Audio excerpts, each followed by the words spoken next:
আমার নিবেদন কবি সুকান্ত আচার্যের লেখা কবিতা পতাকার পাঁচজন।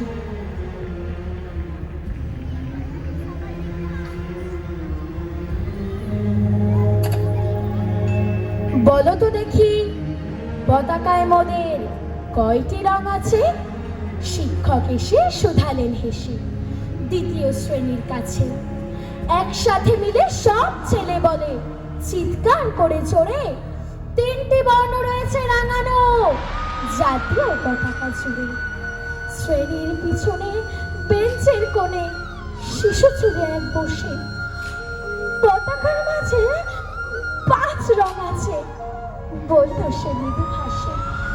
কথা তাই শুনে বাকি শিশুগণে হেসে খায় লুটোপুটি। শিক্ষক রেগে বলেন হেঁকে, বোঝাও তো কি করে কাজটি।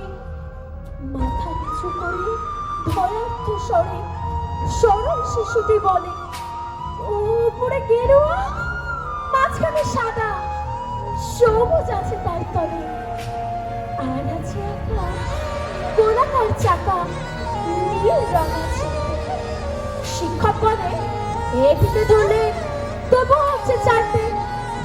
অবুঝ শিশুটি বলল তখন, রং আছে আরে, লাল লাল চোখ দাগ দেখা যায় ওই পতাকার মাঝে।